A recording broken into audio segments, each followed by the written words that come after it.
The holographic message flickered to life in the center of the massive council chamber, and everyone stopped talking at once. Ambassador Helen Wright stood behind the human delegation's podium, with her hands folded neatly in front of her. She had been expecting this conversation for months now. The blue light from the hologram made strange shadows dance across the walls and the faces of delegates from hundreds of different worlds. Some had scales and some had fur, and some looked almost human, but not quite. Helen took a deep breath and waited for what was coming. Chancellor Thexol of the Vrexian Empire rose from his seat. His species looked like giant mantises with 4 arms and eyes that seemed to see everything at once. His mandibles clicked together in a pattern that the translator devices rendered as anger. He pointed one of his clawed hands directly at Helen and the human delegation. The chamber grew silent except for the soft hum of the environmental systems keeping everyone alive in their own atmospheric zones. For the 15th cycle, Earth refuses to follow the protocols that every other species follows without question. The Chancellor's voice boomed through the translation system. Every species that sits on this council brings military advisors to peace summits. Every species shows their strength and their capability to defend their interests. Every species except humanity. This is not just unusual. This is an insult to the traditions that have kept the galaxy stable for 10,000 years. Helen adjusted her glasses slowly. It was a habit she had developed over her 20 years as a diplomat. The other delegates had learned that when Helen touched her glasses, it meant she was thinking very carefully about what to say next. Her aide Peter Collins stood slightly behind her and to the left. He was young and eager, and this was his first major council session. She could feel him tense up beside her, but she kept her face calm and neutral.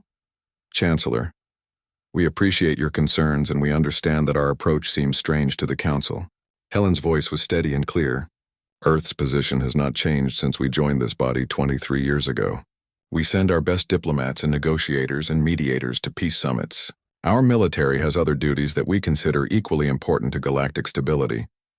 The Krell ambassador rose next. His species had tentacles instead of arms, and their skin changed colors based on their emotions.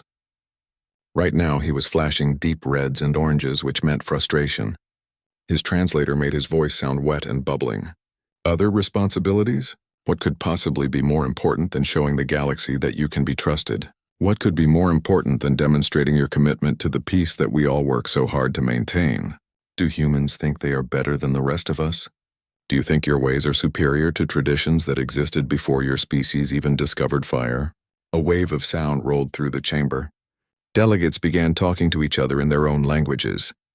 The translation system struggled to keep up with hundreds of conversations happening at once. Helen had heard these questions before in various forms. Sometimes they were polite and curious. Sometimes they were hostile and accusatory. Today they were both. The truth was simple but hard to explain. Humanity had joined the Galactic Council with hope and excitement. They had sent their best people to every summit and conference and meeting.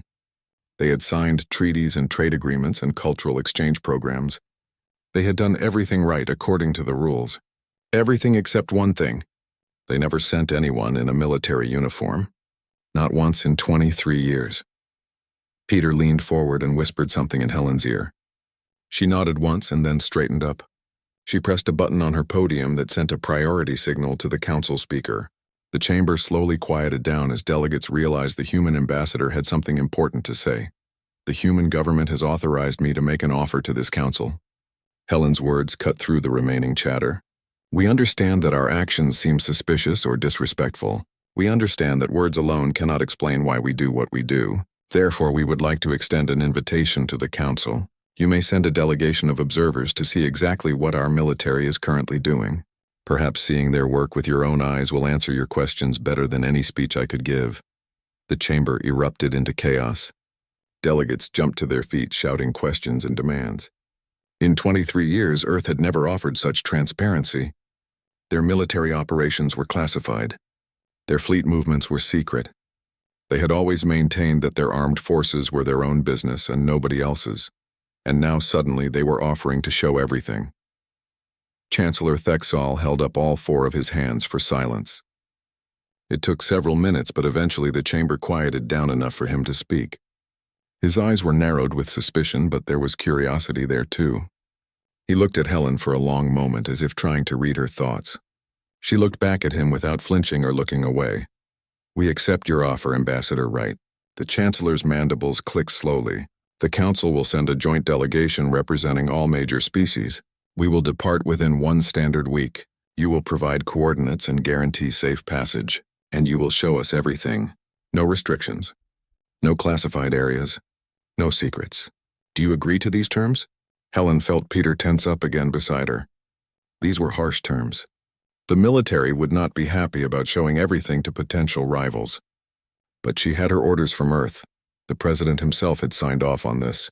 It was time to show the galaxy what humanity really stood for. "We agree to your terms, Chancellor." Helen's voice was firm. "Send your delegation. We will provide full access to our current military operations. You will see everything, and then you will understand why we do not bring soldiers to peace summits." The session ended shortly after that. Delegates filed out of the chamber in small groups, talking excitedly about what they might discover. Some thought the humans were hiding weakness. Some thought they were hiding superweapons. Some thought the whole thing was an elaborate trick. Helen gathered her papers and walked out with Peter following close behind. "Are we really going to show them everything?" Peter asked quietly when they were alone in the corridor. "The military is not going to like this. Some of those delegates represent species that could become enemies someday." Helen stopped walking and turned to face her young aide. She smiled sadly and put a hand on his shoulder. "Peter, we are going to show them exactly what our military does every single day, and when they see it, they will understand. They might not agree with our choices, but they will understand. Trust me on this."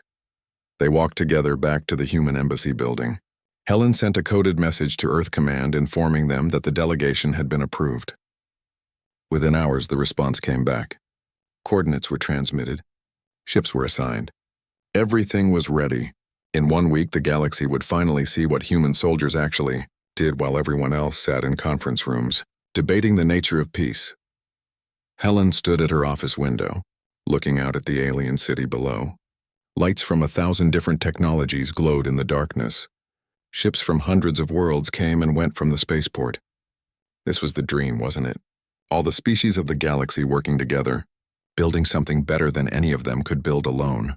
But dreams required sacrifice. Dreams required someone to do the hard work that nobody wanted to talk about. She thought about the coordinates she had transmitted.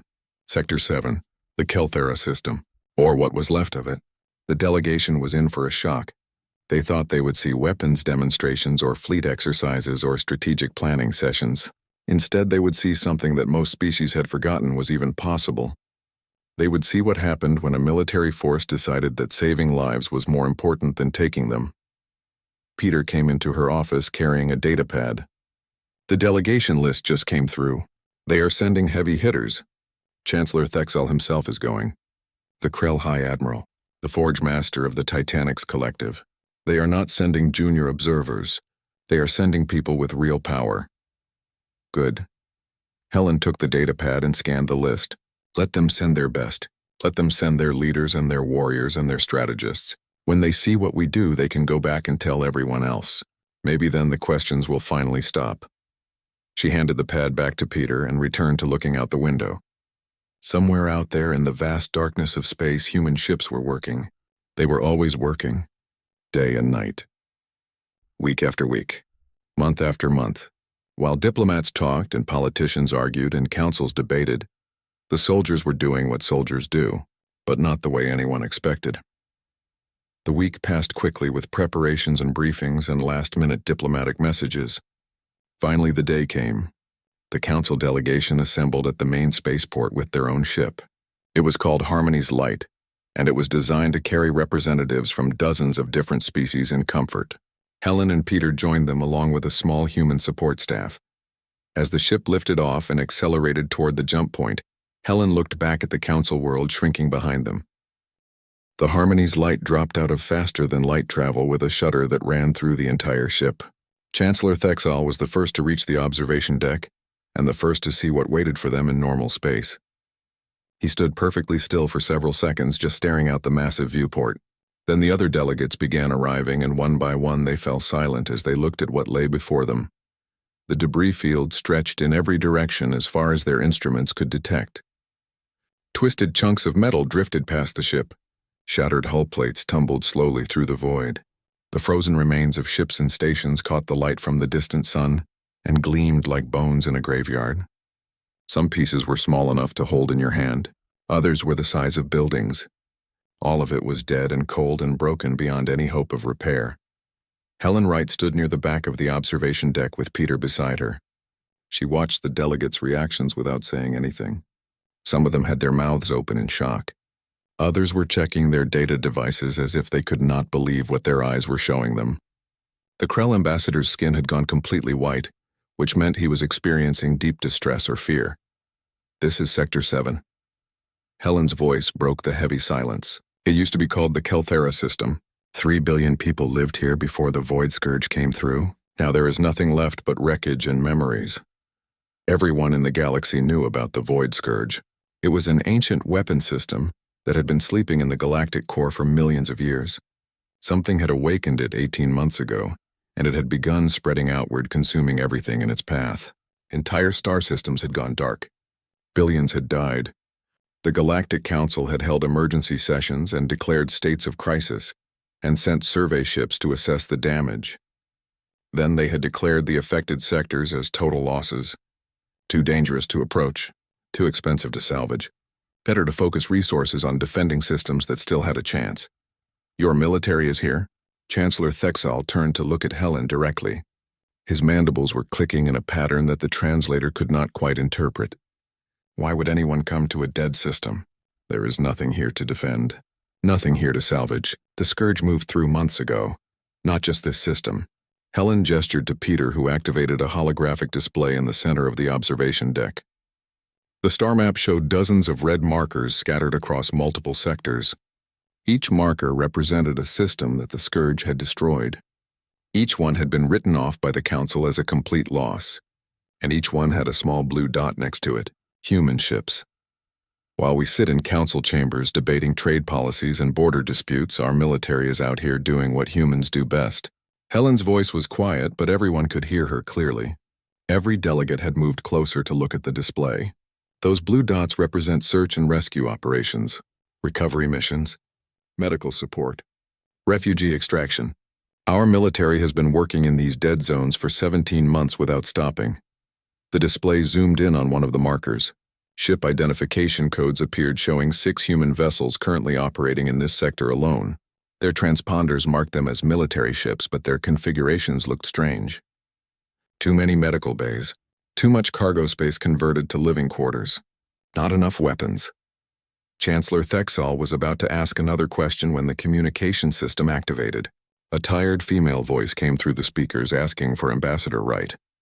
Helen moved to the communication panel and accepted the call. The main view screen lit up with the image of a woman in a pressure suit. Her face was covered in sweat and dirt. Her eyes were red from exhaustion. Behind her, other humans in similar suits were working with cutting equipment and scanning devices. Ambassador Wright. "This is Commander Lisa Hayes." The woman wiped her forehead with the back of her glove. "We received word that you were bringing observers. Is this a bad time? We are in the middle of an extraction operation and I cannot stop the work right now." Helen shook her head quickly. "Please continue with your mission, Commander. The delegation is here to observe exactly what you do. Pretend we are not watching." Lisa nodded and turned away from the camera. The delegates crowded around the screen watching as the human rescue team worked. They were cutting through a massive piece of hull plating that had once been part of a space station. The metal was scorched and twisted from whatever weapon the Scourge had used. Human engineers worked with plasma torches, sending sparks flying into the void. Other crew members held scanning equipment pointed at the wreckage. "There." One of the crew members called out and pointed at a specific section of the debris. "Life signs confirmed. 2 Kelthera juveniles. Hibernation pods still maintaining power. We need to cut through 3 more layers to reach them." The delegates watched in complete silence as the human team worked.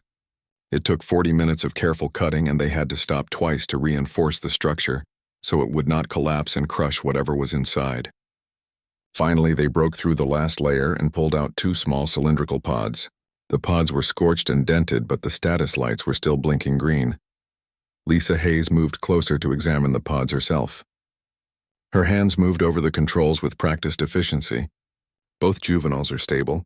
Vital signs are weak, but within acceptable ranges for extended hibernation. Get them to the medical bay immediately and prep the revival equipment. Contact the Kelthera Refugee Center and let them know we found 2 more survivors. The crew carefully loaded the pods onto a transport sled and began moving them back toward their ship. Lisa turned back to the camera and her expression was a mix of exhaustion and satisfaction. That makes 4,023 survivors recovered from this sector alone. We estimate there are at least 2,000 more still trapped in various pieces of debris. It will take us another 3 months to search everything. Chancellor Thexall stepped forward so Lisa could see him on her screen. Commander Hayes, this is Chancellor Thexall of the Vrexian Empire. I have a question.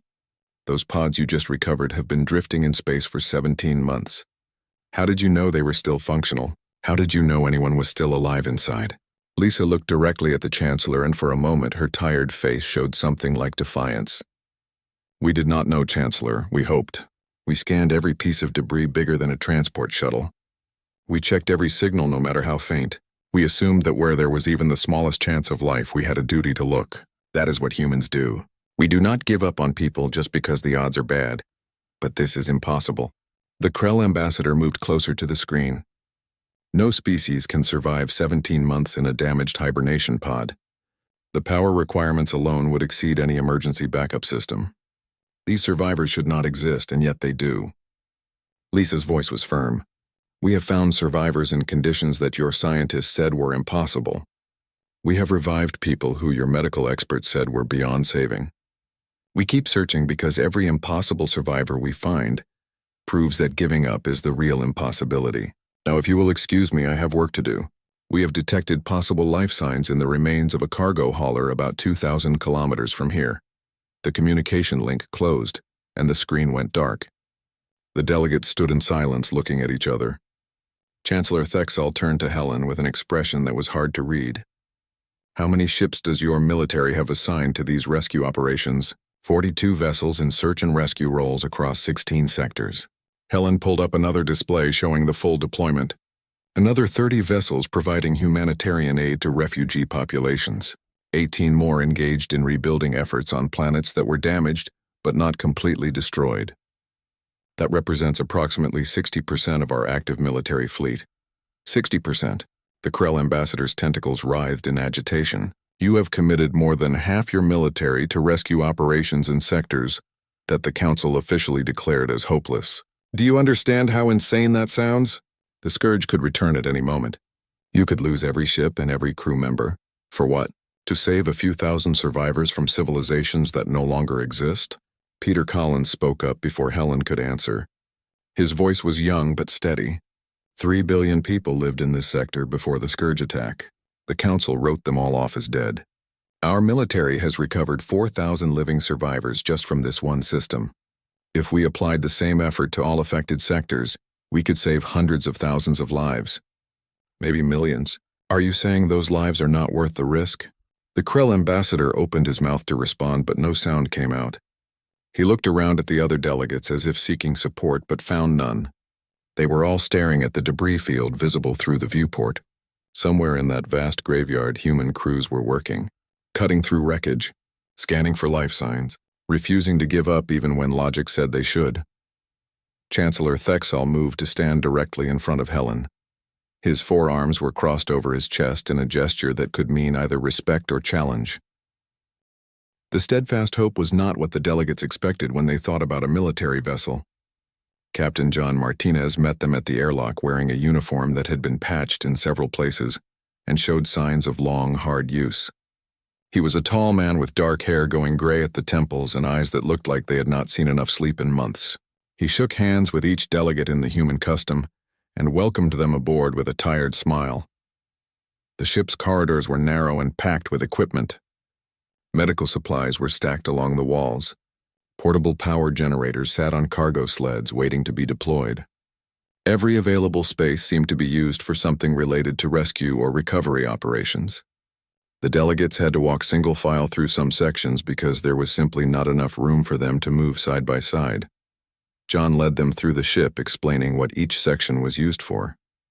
This used to be a heavy transport vessel designed to move cargo between systems. We converted it 2 years ago when the Scourge attacks began. The cargo bays are now medical facilities and living quarters for survivors.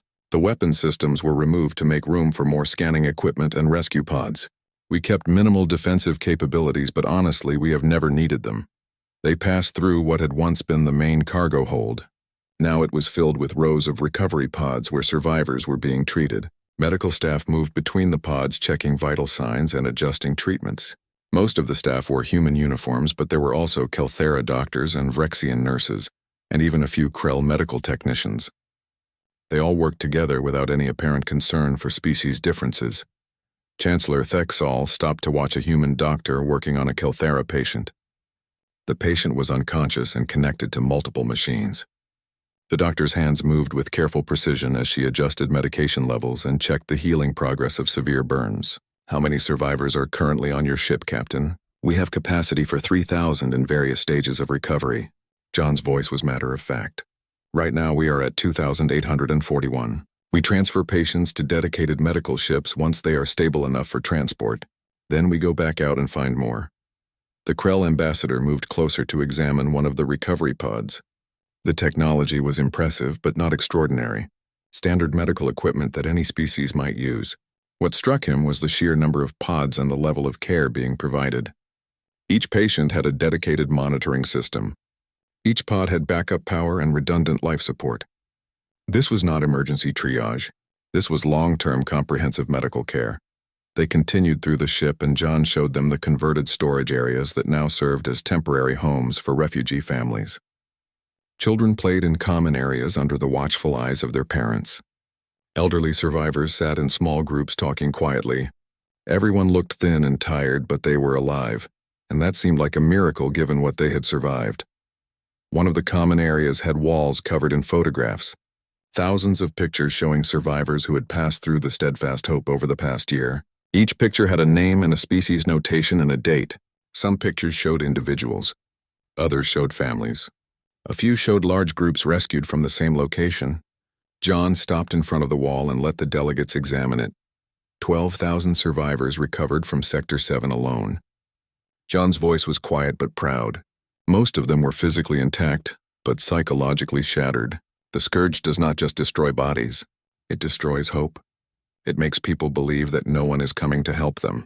Our job is to prove that belief wrong.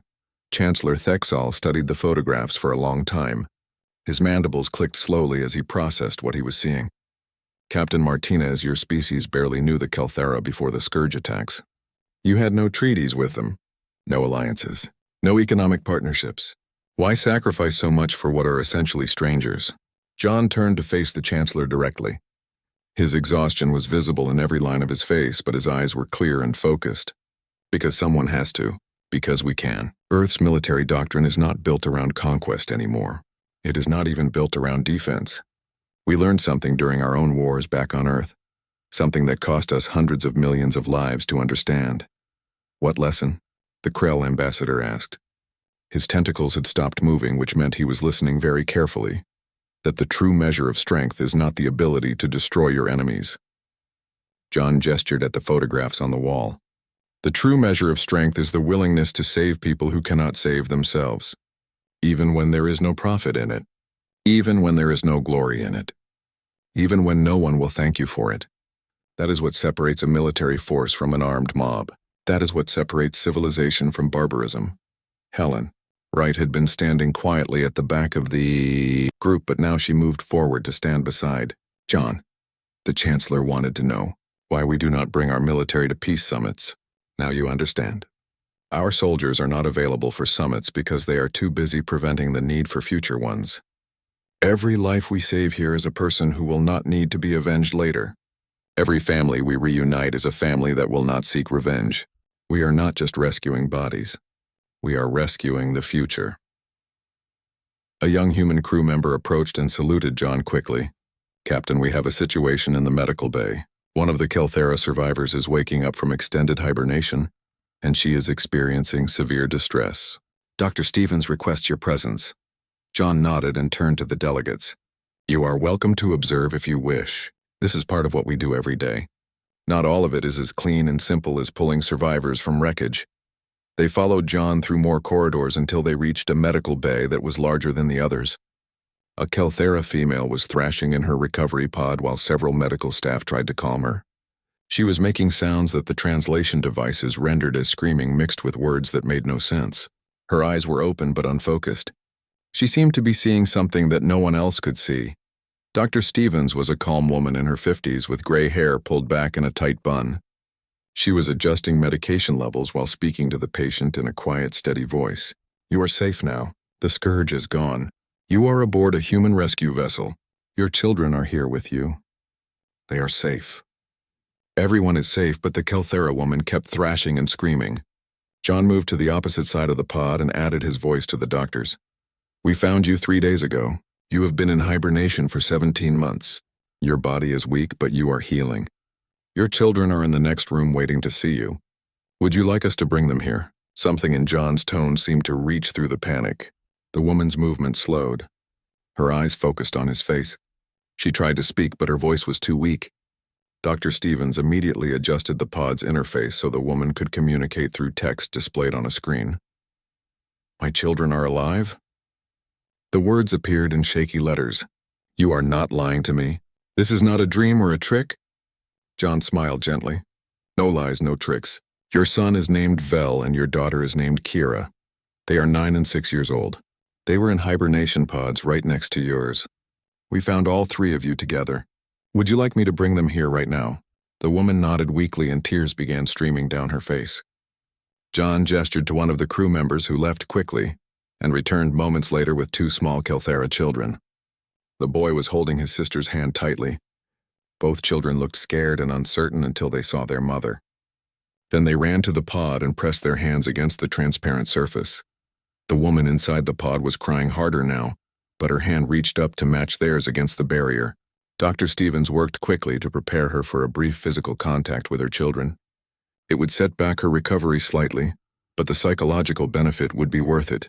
Within minutes, the pod was opened enough for the children to climb inside carefully and embrace their mother. Chancellor Thexall watched the reunion with an expression that was impossible to read. The other delegates stood silently. Even the Krell ambassador had stopped his constant movement. They were witnessing something that went beyond politics or military strategy. They were watching a family that had been torn apart by war and death and impossible odds being put back together by people who refused to accept that some things could not be fixed. John led the delegates out of the medical bay to give the family privacy. They walked back toward the main observation deck without speaking. Finally, the Chancellor broke the silence. "How many of your crew have you lost doing this work, Captain Martinez?" "Too many." John's voice was flat. 47 dead in the 17 months since we began operations in the dead zones. Some died in accidents. Some died when damaged structures collapsed. Some died from exposure to radiation or toxins. All of them died trying to save people they had never met before. And you continue despite these losses. The Chancellor's mandibles clicked rapidly. Your people continue to risk everything for strangers. I do not understand this. My species values honor and duty, but what you are doing goes beyond duty. This is something else. Lieutenant Kate Morrison sat alone in the small recreation room that served as a break area for off-duty crew members. The room was barely large enough for 6 people, but right now she had it to herself. She was recording her daily log into a small device that she held close to her mouth. Her voice was hoarse from exhaustion and something else that might have been grief. The delegates had been invited to listen to these recordings to understand what individual soldiers thought and felt about their work. Helen Wright stood near the door with Peter Collins while the various alien delegates found places to sit or stand around the cramped space. Day 412 of Operation Reclamation. Kate's voice was steady despite the roughness. "We found another group today in a mining station that had been pulled into a decaying orbit around the 4th planet. 37 Kelthera civilians trapped inside with no power and failing life support. The station had been drifting for 17 months. Life support failed 3 days ago. We got them all out, but we lost 2 of our own in the process." She paused and wiped her eyes with the back of her hand. Lieutenant Frank Bennett and Corporal Amy Price went into the reactor core to manually restart the power systems. They needed to restore gravity and atmosphere long enough for us to evacuate the civilians.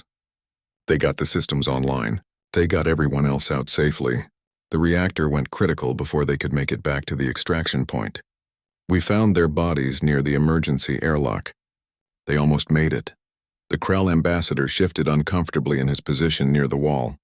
His tentacles moved in slow waves that indicated distress or confusion. Lieutenant Morrison, you speak of these deaths as though they were acceptable losses, as though losing 2 trained soldiers for 37 civilians was a reasonable trade. How can your military justify this? Kate looked up at him and her expression hardened in a way that made her look much older than her 26 years. There is nothing acceptable about losing people. Frank was 29 years old. He had a wife and a baby daughter back on Earth, who will never see him again. Amy was 24. She was going to start medical school after this deployment. They are dead, and that is not acceptable. It will never be acceptable. But they made their choice. They knew the risks. They did it anyway because 37 civilians were worth saving. That is what humans do. That is what our military is for. Chancellor Thexall moved closer to Kate with all 4 of his arms folded across his chest. In all our observations, we have seen your people save thousands. Yet we have also seen you lose hundreds in the process. Your ships are damaged. Your crews are exhausted. Your resources are depleted. The Council offered no mandate for this work. We provided no support. We did not even ask you to do it. Why continue? Helen stepped forward before Kate could answer. She had been listening quietly, but now she felt the need to speak. Because the Council's approval was never the point, Chancellor. When humanity finally made it to the stars, we carried our history with us. All the wars and all the genocides and all the countless times we failed each other. We decided that out here in this vast galaxy, we would try to be better than we had been. We would try to be the species we always hoped we could become. She pulled up a star chart on her portable display device and projected it into the center of the room. The map showed dozens of systems highlighted in different colors. Red markers showed where the Scourge had attacked. Blue dots showed where human ships were currently working. Green lines connected recovery operations to refugee centers and medical facilities. It was a complex web of activity spanning multiple sectors. We have 42 vessels engaged in search and rescue operations across 16 sectors. Another 30 vessels providing humanitarian aid to refugee populations. 18 more engaged in rebuilding efforts on damaged worlds. That is our military, Chancellor. That is why they do not come to peace summits. They are too busy creating actual peace instead of just talking about it.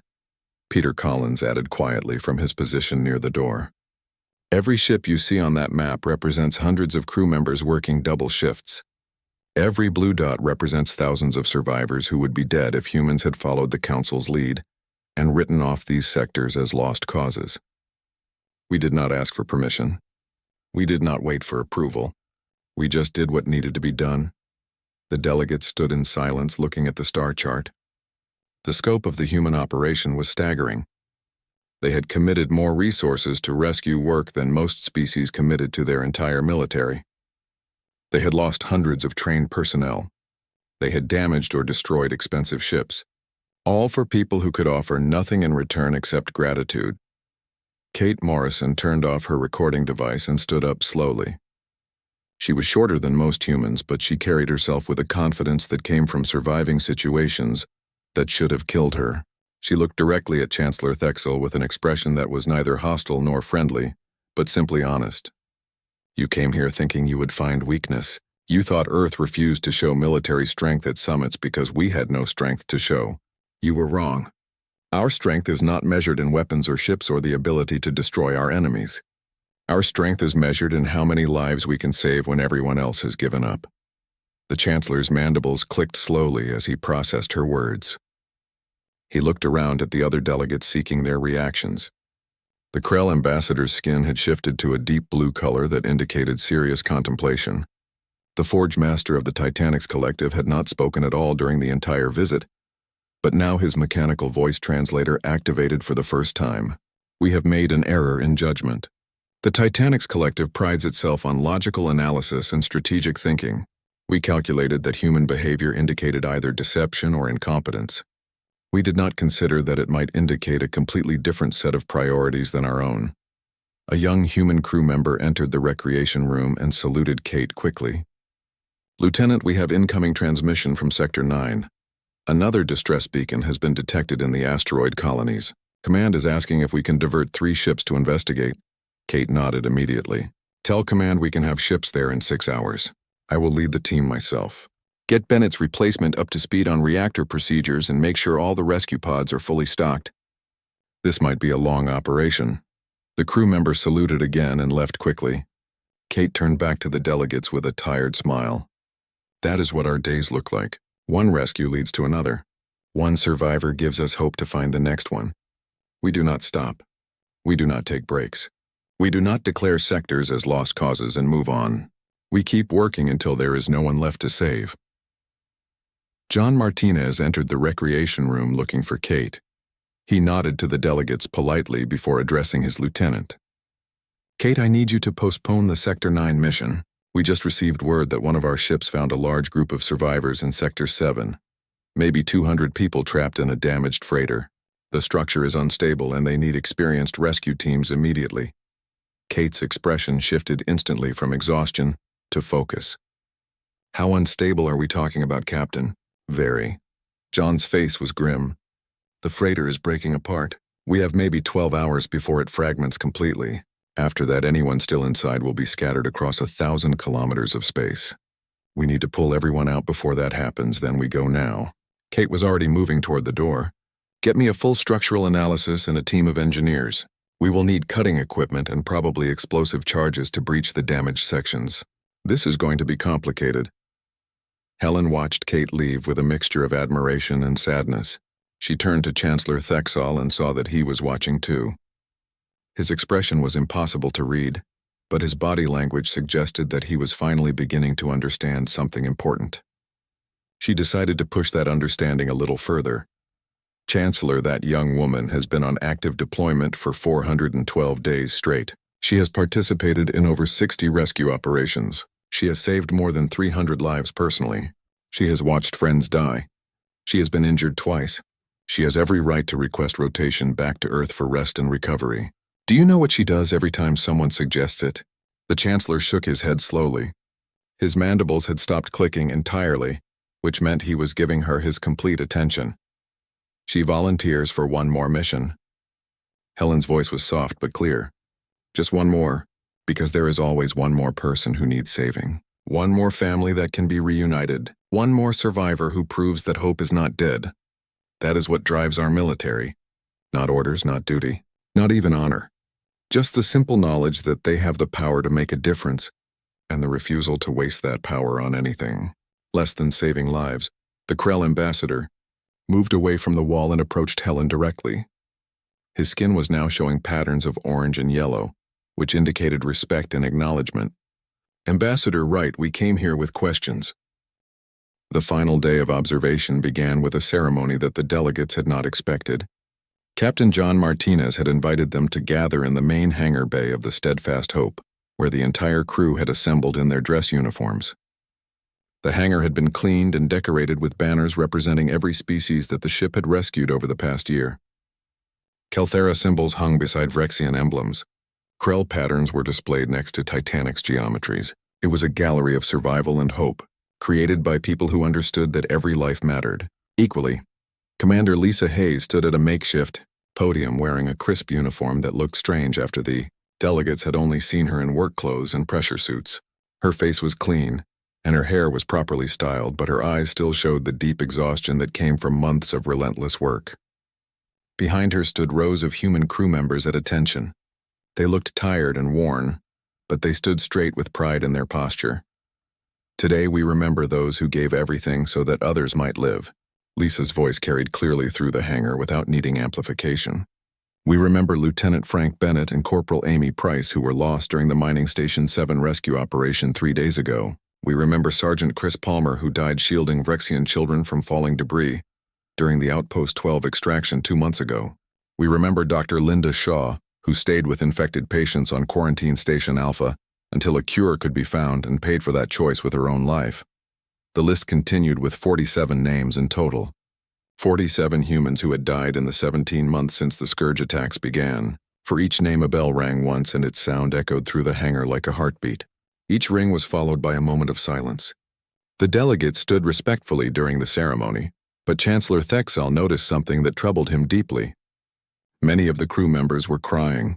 Some were supporting each other with hands on shoulders or arms around waists. These were not distant casualties being honored by strangers. These were friends and colleagues being mourned by people who knew them personally. After the ceremony ended and the crew was dismissed, Chancellor Thexall approached Helen Wright near the hangar entrance. The proud Vrexian looked different somehow. His carapace seemed less rigid. His mandibles moved more slowly. He had the appearance of someone whose certainty had been shaken by experiences he did not know how to process. "I came here expecting to find weakness, Ambassador Wright." The Chancellor's voice was quiet enough that only Helen and the nearby delegates could hear. The Council believed that humanity's refusal to display military strength at summits indicated either cowardice or contempt. I see now that we were completely wrong about everything. Helen nodded slowly but did not speak. She wanted the Chancellor to work through his thoughts without interruption. Peter Collins stood beside her holding a data pad, but he had stopped checking it. This moment felt important in a way that went beyond politics or diplomacy. "We are not unique in our compassion," Helen finally replied after the silence had stretched long enough. "Many species in the Council perform rescue operations and provide humanitarian aid. What makes humans different is scale and priority. For us, this is not a side mission or a public relations effort. This is our primary military doctrine. Everything else is secondary, but why?" The Chancellor gestured with all four arms at the decorated hangar walls. "Your species barely knew most of these people existed before the Scourge attacks. You had no obligations to them. No treaties, no economic interests. The Council itself declared these sectors too dangerous to approach and ordered all ships to maintain safe distances. Yet you sent your military anyway. You continue to send them. You lose your own people trying to save strangers who cannot repay you. Why would any rational species do this?" Helen looked around the hangar at the human crew members who were beginning to disperse back to their duties. Some were heading to the medical bays. Others were moving toward the engineering sections. A few were gathering near the rescue pod storage areas preparing for the next operation. They all moved with purpose despite their obvious exhaustion. They all knew that more work was waiting and they were already planning how to do it better next time. "During Earth's 21st century, we nearly destroyed ourselves, Chancellor." Helen's voice took on a tone that Peter had rarely heard from her. It was the sound of someone sharing a painful truth that still hurt even after many years. We had nuclear weapons capable of ending all life on our planet. We had climate collapse threatening our ecosystems. We fought resource wars that killed millions. We came within a single decade of complete extinction. We survived not because we were strong, but because enough people decided that protecting life was more important than any political ideology or national interest. She turned to face the Chancellor directly, and her expression was intense with conviction. "When humanity developed faster than light travel and found ourselves in a galaxy full of other civilizations, we had a choice. We could export our old ways of violence and tribalism. We could compete and conquer and dominate just like we did on Earth for thousands of years. Or we could try to be the species we always hoped we could become. We chose the latter. We chose to measure our strength not by how many we could kill, but by how many we could save. So you do not bring military advisors to peace summits." Chancellor Thexall spoke slowly, as understanding finally crystallized in his mind. "You do not bring them because your military is already implementing peace. They are not preparing for war or posturing for political advantage. They are saving lives. They are healing wounds. They are proving every single day that peace is more than just the absence of conflict." "Exactly." Helen's voice was firm with satisfaction. "Let other species showcase their weapons and their warriors at summits. Let them demonstrate their ability to destroy and intimidate. Humanity will showcase our results instead. Every survivor we pull from the ruins, every refugee we shelter, every broken world we help rebuild. That is our military strength, Chancellor. That is what we bring to the galaxy. Not threats, not fear, just the stubborn refusal to let people die when we have the power to save them." The Krell ambassador joined them with his skin showing deep blue patterns of respect. "The Council owes you an apology, Ambassador Wright. We questioned your commitment to galactic peace.